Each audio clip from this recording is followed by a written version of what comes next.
Did you know that a single leaf from a plant sold at your local nursery could stop your heart? Sounds extreme, but it's true. Today, we're counting down 7 of the most dangerous plants you should never bring home. You've probably seen some of these at garden centers, and number 2 is one of the most common houseplants people buy without knowing the risks. Stick around, because this list might just change how you shop for plants forever. I've spent years around gardens and nurseries. One thing that shocks me is how many dangerous plants are sold without a single warning label. Organizations like the ASPCA, Poison Control, and even the Royal Horticultural Society have long lists of plants that can harm pets and people, yet they're still sitting on store shelves. Before we dive in, hit that subscribe button and turn on notifications so you don't miss future videos on gardening safety and plant care. Your support helps this channel grow, and it might even save a life. First on our list is Oleander. At first glance, it's a stunning shrub. Tall, lush green leaves and clusters of bright pink, red, or white flowers that look like they belong in a tropical postcard. It's no wonder nurseries love selling it. Oleander thrives in warm climates. It's drought-resistant, and it can turn an ordinary backyard into something that feels exotic and alive. But here's the dark side. Every part of this plant is poisonous. Leaves, flowers, stems, even the smoke if you burn it. Oleander contains powerful toxins called cardiac glycosides, the same compounds used in certain heart medications. The difference, in medicine, the dose is controlled. In oleander, even a single leaf can be fatal to a child. Dogs and cats are also at risk, with symptoms ranging from vomiting and slowed heart rate to sudden death if untreated. This isn't just theory. In California, there have been cases of horses dying after nibbling on oleander branches tossed into a pasture. Pet hospitals regularly issue warnings during summer when people trim their oleander hedges and animals accidentally eat the clippings. So what's the safer choice if you love that vibrant flower look? Go with hibiscus. It's equally colorful, non-toxic to both pets and people, and still gives you that tropical garden vibe without the hidden danger. And if oleander shocked you, wait until you hear about the next plant. It looks delicate, almost fairy-like, but inside your body, it can act like a time bomb for your heart. Let's talk about foxglove. Number 2 is a plant that looks like it came straight out of a fairy tale garden, foxglove. Tall stalks covered in bell-shaped flowers painted in shades of purple, pink, and white. If you've ever walked past one, you know how enchanting they look, like little trumpets calling out in a meadow. And that's exactly why nurseries love stocking them. They're eye-catching, attract bees and hummingbirds, and they're surprisingly easy to grow once planted. People buy them because they turn a plain flower bed into a showpiece. But here's the twist. Inside those delicate blooms hides a potent chemical cocktail. Foxglove contains compounds called digitalis glycosides. In controlled doses, doctors have used digitalis for centuries to treat heart failure. But in the wild plant, the dose is uncontrolled and deadly. Ingesting foxglove can cause nausea, vomiting, severe irregular heartbeat, seizures, and even cardiac arrest. The danger's real, especially because children might mistake the tubular flowers for something edible. History is filled with warnings. Back in the 18th century, foxglove earned a place in medicine because it could strengthen a weak heart. But that came with a razor-thin line between healing and poisoning. Even today, emergency rooms see cases of accidental foxglove ingestion from both pets and people. In the UK, there have been reports of gardeners suffering severe poisoning after handling the plant without gloves and then touching their mouth. So what should you plant instead if you crave that vertical, colorful look in your garden? Try snapdragon. It grows tall, offers vibrant colors in the same pinks, purples, and yellows, but it's completely safe for children and pets. You get the charm without the risk. And trust me, if foxglove gave you chills, wait until you meet the next plant. It's one of the most common houseplants in the world, and people place it right in their living rooms, without realizing that a single bite can make it nearly impossible to breathe. Let's talk about dumb cane. At number 3, we have a plant that you've probably seen in offices, living rooms, and even nurseries under the name dumb cane. With its large, glossy green leaves splashed with creamy white or yellow, Diphenobacchia is striking. It gives off that lush, tropical indoor vibe that makes any corner of a home feel alive. That's why nurseries push it. Easy to grow, tolerates low light, and adds instant style to a space. But here's what most people don't know. Inside those beautiful leaves are microscopic needle-shaped crystals called calcium oxalate. When someone chews or bites into the plant, those crystals shoot into the soft tissues of the mouth and throat like tiny glass shards. The result? Intense burning pain, swelling of the lips and tongue, and in some cases, the throat swells so much that it becomes hard to breathe or speak. That's why it's called dumb cane. Victims are left unable to talk. And yes, this has happened more than once. Poison control centers across the US and Europe get regular calls about toddlers chewing on a leaf or cats and dogs biting the stems. In severe cases, hospital treatment is needed to keep the airway open. Even touching the sap with bare hands can cause skin irritation and burning eyes if you rub them afterward. So what's a safe alternative if you love that bold-leaved tropical look? Go with a parlor palm or a Boston fern. Both are hardy, easy to care for, and completely non-toxic to pets and people. They deliver the same lush green vibe without turning your living room into a hidden hazard. And if you thought dumb cane was bad, get ready for number 4. It's a plant that looks like a miniature palm tree, often sold as an ornamental showpiece. But here's the truth. This one has sent countless pets to emergency vets, and even a small taste can shut down the liver. Let's talk about the Sago Palm. Number 4 on our list is the Sago Palm. At first glance, it looks like a miniature palm tree. Thick trunk, dark green fronds that fan out dramatically, and a tropical feel that makes people think of vacation. Nurseries love selling it because it's low maintenance, looks exotic, and works well both indoors and outdoors in pots. Many buyers see it as the perfect accent plant for their living rooms or patios. But beneath that beauty lies one of the deadliest risks for pets. Every single part of the Sago Palm is toxic, but the seeds are especially dangerous. They contain a toxin called psychocin, which attacks the liver. For dogs and cats, even a small nibble can trigger vomiting, diarrhea, seizures, liver failure, and in many cases, death. Veterinary hospitals issue regular warnings about this plant because it's one of the top causes of fatal poisoning in pets across the United States. And the cases are heartbreaking. There are countless reports of dogs finding a fallen seed in the yard and being rushed to the vet, only for the owners to discover that treatment is expensive and survival rates are very low when symptoms set in. The plant doesn't look threatening, no thorns, no bright warning colors, yet it's a silent killer for animals. So if you want that tropical palm vibe without the danger, choose an areca palm or a ponytail palm. Both give you the same decorative appeal, but are completely safe for pets and kids. They thrive indoors, add a touch of the tropics, and don't come with a hidden toxic price tag.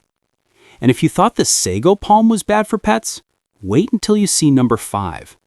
It's a plant grown for its dramatic foliage, but inside its seeds is one of the most notorious poisons in the world. The same one you've heard about in spy novels and crime stories. Let's talk about the Castor Bean Plant. At number 5, we have a plant that looks bold, dramatic, and almost ornamental in its own right, the Castor Bean Plant. With its tall stalks, oversized, star-shaped leaves, and spiky red seed pods, it's often grown as a statement piece in gardens. Nurseries sometimes sell it for its exotic tropical look, and it's easy to see why. It grows fast, fills up space, and catches the eye. For a gardener wanting something impressive, it feels like a good choice. But here's what makes it one of the most dangerous plants in the world. The seeds of the castor bean plant contain ricin. Yes, the same deadly poison you've heard about in spy novels and crime stories. Ricin is so toxic that even a small amount can shut down your body's ability to make proteins, leading to organ failure and death. Just 2 or 3 seeds can kill a child. For pets, the risk is just as severe. Even handling the seeds without washing your hands properly can be risky if you accidentally touch your eyes or mouth afterward. And this isn't just hypothetical. There have been real cases where children mistook the shiny seeds for candy or beans and ended up in emergency rooms. In fact, poison control centers have documented numerous poisonings linked directly to this plant. That's why in many places, growing castor bean is discouraged or outright restricted. It's simply too dangerous to have around people and animals. So what can you plant instead if you want that bold, leafy, tropical look? Go with elephant ear or canna lily. Both give you the large, dramatic leaves and vibrant flowers, but they're safe and won't put your family or pets at risk. And if ricin sounds terrifying, wait until you meet number 6. It's a plant that looks innocent, with pretty blooms people often use in landscaping, but its flowers and leaves can trigger everything from dizziness to vomiting, and in some cases, even coma. Let's talk about azaleas and rhododendrons. Number 6 might surprise you because it's one of the most popular landscaping plants in the world, azaleas and their close relatives, rhododendrons. Walk through a nursery in spring and you'll see them everywhere, bursting with color. Pink, purple, red, white, blooms so vibrant they almost look painted on. Homeowners love them because they're hardy, evergreen, and they transform any front yard into a dazzling show of flowers. It's no wonder nurseries keep selling them by the truckload. But hidden behind that beauty is a dangerous secret. Azaleas and rhododendrons contain compounds called toxins. When ingested, these toxins interfere with the body's sodium channels, the very signals that keep your nerves and muscles, including your heart, functioning. Even a few leaves or some nectar can cause symptoms like nausea, dizziness, abdominal pain, and dangerously low blood pressure. In severe cases, victims may slip into a coma or suffer fatal heart complications. This isn't just theory, it has a history. Ancient records describe mad honey made by bees that fed on rhododendron nectar in parts of Turkey. Soldiers who consumed this honey centuries ago became violently ill with confusion, vomiting, and paralysis. The toxins in azaleas and rhododendrons were strong enough to carry over into honey itself. Modern cases are still reported. Poison control centers receive calls every year about pets, especially dogs, chewing on azalea leaves. The result can be vomiting, diarrhea, drooling, weakness, and if not treated quickly, death. The American Society for the Prevention of Cruelty to Animals lists azaleas as one of the top plants that can be lethal to pets. So what's a safe alternative if you crave that spring burst of color? Try planting camellias or viburnum. They offer lush green foliage and bright, showy flowers without the hidden danger of toxic compounds. You still get the same cheerful, welcoming display for your garden, but without putting your pets or family at risk. And if azaleas sound risky, just wait for number 7. It's a plant people bring inside their homes every year during holidays, placing it proudly on tables and shelves. But for cats, even the smallest nibble on its petals can lead to kidney failure and death. Let's talk about lilies. Finally, at number 7, we reach a plant that many people think of as elegant, pure, even sacred, the lily. With their tall stems, broad petals, and strong fragrance, lilies are a florist's favorite. You see them at weddings, funerals, Easter services, and in homes during the holidays. Nurseries and garden centers sell them in pots, and their popularity makes them almost irresistible. Who wouldn't want that burst of white, orange, or pink lighting up their living room? But what most people don't know is that lilies are silent killers for cats. And I don't mean a nibble on the flower head or a large mouthful of leaves. Even the tiniest exposure can be deadly. The pollen alone, if brushed onto a cat's fur and then licked off, is enough to cause acute kidney failure. Drinking the water from a vase of cut lilies can be just as fatal. Within hours, cats may begin vomiting, lose their appetite, and become lethargic. Without immediate emergency treatment, most do not survive. Veterinarians warn about this constantly, yet every holiday season, clinics report heartbreaking cases of cat owners who had no idea. They set a vase of lilies on the counter, went to work, and came home to a pet in crisis. The survival rate drops drastically if treatment doesn't begin within 18 hours. That's how fast the toxin moves through the body. And here's the kicker. Not all lilies are equally toxic to humans, but the risk to cats is universal.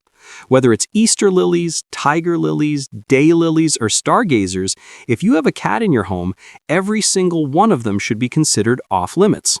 Even dog owners should exercise caution, as ingestion can cause stomach upset, though dogs are less sensitive than cats. So what can you use instead if you want that graceful, long-stemmed look without the deadly risk? Go with orchids or roses. Both are safe for pets, offer beauty in a vase or a pot, and bring the same elegant feel without putting your furry companions in danger. And here's the thought I want to leave you with. Plants can bring joy, color, and life to our spaces, but the wrong plant can also bring tragedy. Now that you know the dangers, you can make safer choices for your home and garden. Before we wrap up, I want to give you a few quick honorable mentions. Plants that didn't make the main list but are still worth knowing about. First up, hydrangea. With their huge ball-shaped clusters of flowers, they're one of the most popular garden plants in the world. But here's the catch. The leaves and flower buds contain cyanogenic compounds, the same family of chemicals that can release cyanide when ingested. While it usually takes a large amount to cause serious harm, pets and children are at risk if they chew on the plant. Next, monkshood, also called aconitum, or the queen of poisons. Its tall spikes of deep purple or blue flowers make it look regal, almost royal. But don't let that beauty fool you. Just touching the plant without gloves can cause tingling and numbness, and ingesting even a small amount has proven fatal throughout history. It's been linked to poisonings as far back as ancient Rome, and even today gardeners are warned to handle it with extreme care. And finally, philodendrons. You'll see these everywhere as indoor plants, climbing up trellises or hanging in baskets. They're not as deadly as the others, but they contain calcium oxalate crystals, the same irritants found in dumb cane. Chewing a leaf can cause burning, swelling, and drooling in pets or kids. Not life-threatening in most cases, but still enough to cause a trip to the vet or doctor. And remember, these aren't the only dangerous plants out there. Nurseries sell dozens more without warning labels, which is why it's important to know what you're bringing home. So let's finish with some quick safety tips that will help you avoid these hidden risks. Now that we've gone through the list, let's talk about how you can keep yourself, your family, and your pets safe. First, always read plant labels carefully. Look for words like toxic, poisonous, or not safe for pets. If the label doesn't say anything, that doesn't mean it's safe. Nurseries often leave that out. Take a moment to look up the plant's scientific name on your phone before you buy. That quick check could save you a lot of trouble. Second, if you ever suspect that a child or pet has chewed on a suspicious plant, don't wait and see what happens. For pets, call your vet or an emergency animal hospital immediately. For people, contact poison control or go straight to the emergency room. Time is critical. Early treatment makes a huge difference. Third, fill your garden with safe alternatives. Instead of risky ornamentals, try plants like lavender, marigolds, or sunflowers. They're bright, beautiful, and completely non-toxic. Plus, they attract pollinators, which is a bonus for the health of your garden. And here's your bonus tip. When in doubt, always double-check a plant's name before you buy. It takes 10 seconds, and it could prevent a serious accident. The extra step is worth it. So, there you have it, the 7 most dangerous plants you should never buy from nurseries.